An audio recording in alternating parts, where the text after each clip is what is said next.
Islam futuristik. Assalamualaikum warahmatullahi wabarakatuh. Alhamdulillahirabbil alamin. A'udzubillahi minasyaitonirrajim. Bismillahirrahmanirrahim.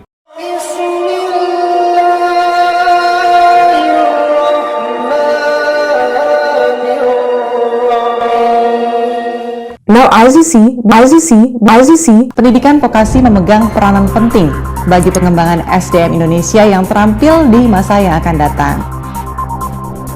Menteri Koperasi Budi Aris Setiadi hanya memberikan respon singkatnya saat ditanya soal kemungkinan dirinya ikut diperiksa terkait kasus judi online. Ditemui di Kompleks Parlemen Senayan, Jakarta pada Rabu 6 November, Budi Aris menyatakan dirinya mendukung penegakan hukum. Budi kembali menekankan dirinya mendukung pemberantasan judi online di seluruh lini. Ia bahkan menyatakan untuk jangan dikasih kendor. Namun saat kembali dicecar oleh awak media, Budi memilih untuk pergi. Budi Ari hanya menegaskan dirinya kini fokus dengan tugas barunya sebagai Menteri Koperasi. Adapun Budi Ari belakangan ini menuai sorotan gara-gara 11 pegawai Kementerian Komunikasi dan Digital atau Komdiki menjadi tersangka kasus judi online. Mereka disebut menyalahgunakan wewenang dan justru membackingi ribuan situs judol. Terbaru polisi mengatakan tak menutup kemungkinan untuk memeriksa Budi Ari selaku mantan Menteri Komunikasi dan Informatika. Namun polisi belum dapat memastikan kapan pemanggilan Budi Ari dilakukan karena penyelidikan masih berlangsung. Sorotan terhadap Budi Ari ini juga terjadi di ruang rapat Komisi 6 DPR RI pada Rabu 6 November. Seperti yang dilakukan oleh fraksi PD Perjuangan Mufti Anam. Mufti mendesak Budi Ari untuk memberikan klarifikasi terkait kasus judol di kementeriannya dulu. Menurut Mufti, berdasarkan kabar yang beredar, tak sedikit orang terdekat Budi Ari yang terlibat kasus judol tersebut. Sementara itu, anggota fraksi PDIP lainnya, Rieke Diah Pitaloka, di rapat yang sama juga ikut menyinggung soal judol. Rieke mengatakan soal adanya pinjaman online berkedok koperasi termasuk judol yang berkaitan dengan tindak pidana pencucian uang atau TPPU. Ia bahkan secara belak-belakan menyebut Budi Ari tengah menjadi sorotan gara-gara kasus judol. Lebih lanjut, Rieke meminta Budi Ari segera melakukan screening di kementeriannya. Di antara 5 bandar judi online ini ada yang berusaha untuk ketemu Pak Menteri nggak? Ya lewat banyak orang semua juga mau ketemu saya nggak mau. Saya nggak mau. Menawarkan apa? Ya banyak hal lah. Tapi saya nggak mau karena buat apa? Panas, serius. Panas itu ada setannya. Panas itu ada setannya. Makanya saya nggak mau. Budi Ari ini kan juga ketua umum Projo kan? Ya artinya dekat sekali dengan Pak Jokowi.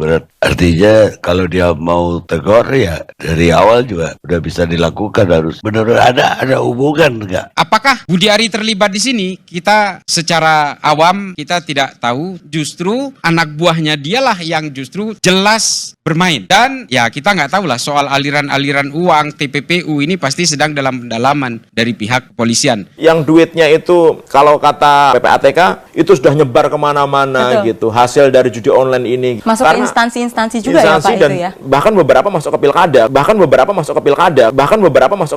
katanya gitu. Ya kan? Wow. Nah ini prosesnya saya pikir agak susah. Itu ya, Pak, ya? Memprosesnya susah nih gitu. Karena nanti ada orang-orang besar, pejabat-pejabat mungkin ya gitu. Atau orang-orang hebat yang mungkin akan ikut terkoneksi dengan ini gitu. Sehingga akan berat. Jangan 5 bandar judi online ini memang orang kuat di Indonesia. Atau 5 bandar judi online ini menyumbang banyak pada pengambil keputusan di Republik ini. Itu berbahayanya. Udah sampai ke situ? Saya nggak tahu. Itu kan nggak bandar boleh judi online pasti duitnya banyak banget dong, Pak Menteri. Nilai transaksinya aja hampir 300 triliun. Masa nggak ada uangnya yang berputar kemudian ke kekuasaan? Kita percaya kalau mereka bisa ngatur semuanya, Republik ini berbahaya. Jadi janganlah membuat kisruh mencari panggung di dalam pemberantasan judi online ini. Judi online ini bukan untuk cari panggung, kita menyelamatkan rakyat kok. Ada kecurigaan. Ini jangan-jangan dananya dipakai untuk kepentingan politik. Orang juga curiga, jangan-jangan nanti ini akan dipakai untuk buat partai mungkin atau buat organisasi mungkin. Kalau ngelihat uangnya, kan ada yang mau bikin partai. Itu tadi kan mau pilkada, terus ada yang mau bikin partai katanya kan. Wah, kalau gitu ngeri juga kalau kemudian uang-uang ini digunakan besar, dan memang uangnya besar kan sangat mungkin juga masuk ke sana. Tapi nanti biar aparat lah, saya takut salah ngomong nih. Ini canggih juga nih Menteri Mutia nih kan. Tasnya cepat banget ya. Cuma butuh 10 hari kebongkar tuh. Ini yang udah lebih, kan pertanyaannya begitu, yang udah lebih lama nih ngapain aja menterinya gitu ya. Saya nggak tahu nih jawabannya kemana. Kasihan masyarakat kan gitu narasinya dia. Ya kita tahulah judul ini kan menari-nari di atas keringat dan air matanya, darahnya orang Indonesia sebenarnya. Kepada Polri sendiri memang ini waktunya Polri untuk membuktikan bahwa Polri yang dituding orang sebagai backing dan sebagainya itu ya ternyata memang dari Kominfo sendiri bocornya. Saya ini sama bandar judi online ini kenal enggak? Personal juga enggak. Maksudnya saya memberantas judi online bukan karena kebencian saya pada orang per orang. Iya. Si A, si B, enggak, saya enggak kenal. Gimana saya mau benci? Saya cuman menyayangi rakyat. Kasihan dong rakyat. Lu hisap begitu ntar keluarganya berantakan, anaknya berantakan. Masa sih mau di sisi tengah atau menghisap darah rakyat gitu? Tega, maksud kalian tega? Ini uang rakyat di kantong rakyat diambil sama judi online, gila, diisap, nggak ada sisa. Menurut Anda apa kendalanya ya? Sulit sekali menangkap 5 orang bandar judi online ini. Jangan tanya saya dong. Maksudnya yang urusan penegakan hukum ditanyanya ke saya. Ya kan sesama Satgas Judi Online kan pasti bertanya, masa nggak gemes, orang masyarakat aja gemes, masa Pak Menteri nggak gemes? Kenapa sih kok nggak ditangkap bandarnya? Yang ditangkap cuma pemain klasterinya, masa Pak Menteri sebagai Satgas nggak gemes? Saya juga udah gemes gitu loh. Cuma kan ini di luar otoritas kita. Artinya Kominfo kan seharusnya garda terdepan untuk melakukan ini. Cuma masalahnya memang yang diberantas selama ini, yang ditutup oleh mereka ini kan situsnya, bukan internet protokolnya, bukan domainnya. Sehingga ketika mereka itu ditutup situsnya, ya dia tinggal bikin aja baru lagi. Nah ini yang terjadi, dan pembiaran seperti ini rupanya memang menjadi satu modus kejahatan di dalam dari tim yang dibentuk ini, dan mereka menguangkan itu, mentransaksikan itu. Kalau persoalan besarannya sangat besar sih. Artinya revenue dari hengki-pengki antara Kominfo sebagai garda utama untuk melakukan penutupan itu memang besar sekali. Ya transaksi tahun 2024 menurut PPATK 283 triliun. Ini kan kalau mereka itu hengki-pengki dengan bandar-bandar judi online ini, sementara ini kan semua servernya di luar negeri Bang Karni. Semuanya di Thailand, di Kamboja terutama, dan juga di Filipina. Artinya ini di luar yurisdiksi penegak hukum. Artinya apa? Menurut saya memang garda terdepannya Kominfo memblok supaya situs-situs itu tidak masuk ke kita. Yang kedua mungkin ya kita berbicara tentang perputaran uang yang sangat luar biasa. Kalaupun mungkin ya Budi Ari terlibat dalam perputaran uang ini, hengki-pengki dengan kelompok tim yang dia bentuk ini, ya kita nggak tahu juga alirannya berbentuk apa. Tapi kita percaya dengan penyidikan dari pihak Polri bahwa ini ada TPPU. Itu pasti terendus semua nantinya. Mau transaksi cash segala macam pun, ini kan pinter mereka ini. Ada juga yang berbentuk cash, ada juga yang berbentuk wire transfer. Kalau saya dengar dari teman-teman kepolisian, ya artinya TPPU-nya ini bisa di-trace semua sih sebenarnya. Ya alirannya kemana, ya seharusnya bisa ketahuan juga. Yang paling saya takutkan adalah ada intervensi politik. Artinya kalau ada intervensi politik, lalu kemudian masih berusaha menyelamatkan 1-2 orang yang menjadi tersangka atau yang menjadi terduga hari ini, ya udah negara ini berarti ya nggak ada goodwill. Kita omong kosong kalau kita berbicara tentang pemberantasan judi online. Karena judi online ini kan memang secara awal kita melihatnya sebagai light crime, kejahatan ringan. Tapi sebenarnya judi online ini akan membentuk excessive crime. Dia itu adalah pembentuk embrio dari kejahatan-kejahatan lanjutan yang akhirnya berakibat kepada pembunuhan, begal, ya perampokan taksi online dan sebagainya. Ini kan sudah banyak sekali. Bahkan teman-teman dari TNI, dari Polri juga menjadi korban ini. Artinya ketika pemerintah Inggris mengumumkan secara terbuka bahwa ekonomi Inggris itu anjlok hanya disebabkan oleh judi online ini, saya kira menjadi satu hal yang sangat menarik. Selama ini kita berbicara ekonomi kan selalu soal makro-mikro. Sebenarnya adalah penyebabnya sederhana dari judi online ini dengan revenue yang luar biasa, dan tentu saja negara tidak bisa menarik pajak dari transaksi-transaksi gelap seperti ini. Ini kan sangat membahayakan buat negara.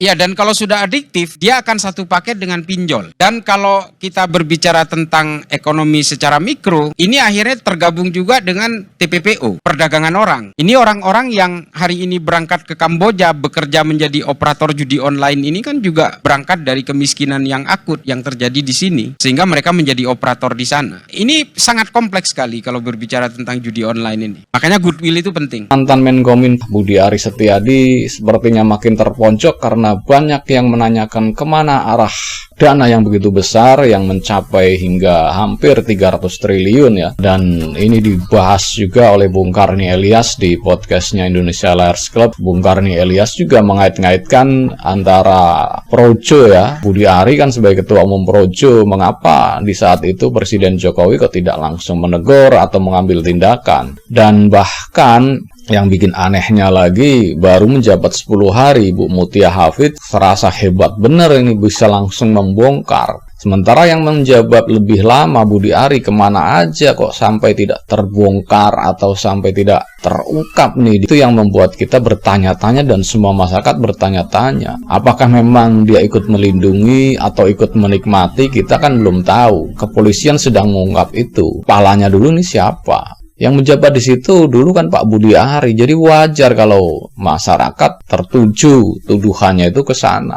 Tetapi di sebuah podcast ya dengan Rifana Pratiwi, Pak Budi Ari ini seolah-olah anti bener nih dengan namanya uang judi online ini. Dia bahkan mengatakan di situ banyak sih godaan dari bandar-bandar, tetapi dia tidak mau karena katanya sih uangnya panas, ada setannya. Berkali-kali dia ngomong itu, uangnya panas, banyak setannya, maka dia nggak mau.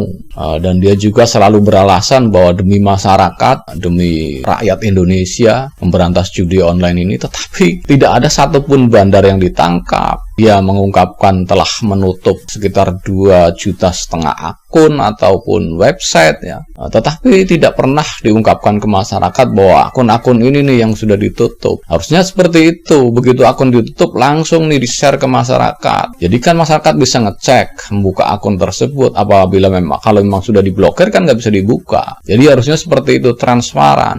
Jadi nanti pesan buat menteri yang baru nih Bu Mutia Hafid, ketika setelah memblokir akun atau website itu langsung dirilis ke masyarakat, langsung dibeberkan ke masyarakat, langsung misalnya 2 juta dirilis. Nanti masyarakat bisa mengecek salah satu akun ini dibuka, apakah masih bisa dibuka apa tidak. Kalau masih bisa dibuka, berarti yang di Komdigi masih bermain gitu loh. Cara ngeceknya sangat mudah sekali. Tinggal lempar ke masyarakat nih. Daftarnya yang sudah kami blokir, yang sudah kami laporkan ke Kementerian Komdigi ya, staf-stafnya, apakah ini benar diblokir atau tidak, nanti masyarakat bisa ngecek. Kalau masih bisa dibuka berarti bohong, belum diblokir. Harusnya seperti itu. Bukan cuma bicara sudah kami blokir sekian juta website, sekian juta akun, sudah kami blokir, tetapi tidak memberikan info itu atau daftar itu ke masyarakat. Jadi kan masyarakat bisa ngecek, bisa mengakses. Oh iya, ternyata ini tidak bisa dibuka lagi, ternyata sudah diblokir. Kan seperti itu. Jadi kami minta kepada kementerian yang baru nanti setelah memblokir akun atau website, harusnya daftar akun, daftar website yang diblokir itu di-share ke masyarakat supaya masyarakat bisa ikut mengawasi akun-akun tersebut apakah memang sudah diblokir atau belum. Masalahnya kan katanya ini ada 2 kubu di Komdigi ini. Yang bertugas istilahnya memblokir itu ada sendiri, yang bertugas mengidentifikasi ada sendiri. Jadi sudah teridentifikasi ini bahwa ini akun-akun website judi online nih sekian juta, nanti diserahkan ke pihak yang memblokir. Nah, jadi nanti diblokir apa tidak kan tidak tahu. Tapi kalau data itu di-share ke masyarakat nanti bisa mengecek. Oh iya, ini ternyata memang sudah tidak dibuka lagi, sudah diblokir, tidak bisa diakses lagi. Untuk saya kira antara pinjol ilegal, berkedok koperasi, lalu kemudian ada judi online di dalamnya, lalu nanti ada kaitannya dengan tindak pidana pencucian uang, lalu ada kaitannya dengan tindak perdagangan manusia, TPPO begitu. Mohon di awal kita tidak usah berbasa-basi kayaknya, karena Pak Menteri ini lagi jadi sorotan ya dengan adanya ordal di kementerian yang lama. Dan saya berharap langkah cepat salah satunya adalah screening Pak di kementerian Bapak, termasuk yang terlibat pinjol orjudol, karena di BUMN saja contohnya Indofarma itu terlibat pinjol, pakai uang perusahaan bayarnya. Kemudian judol, apakah ada yang terlibat di dalam judol atau kemudian dia terlibat sebagai ordal di dalam skema sindikat pinjol berkedok koperasi. Penting Pak, kasih gebrakan Pak. Dan ini saya kira program 100 hari kerja, kalau memang ada yang terlibat langsung pecat Pak, langsung beri sanksi dan usulkan, saya sudah mengusulkan secara terbuka sanksinya kepada ASN yang terlibat ke dalam judol adalah Undang-Undang ITE, Undang-Undang KUHP, dan Undang-Undang tentang penyelenggaraan negara. Semoga Allah senantiasa menuntun kita di jalan yang diridhoinya. Amin amin ya rabbal alamin. Ya rabbal alamin. Aku qouli hadza astaghfirullah li wa lakum. Wassalamualaikum warahmatullahi wabarakatuh. Terima kasih.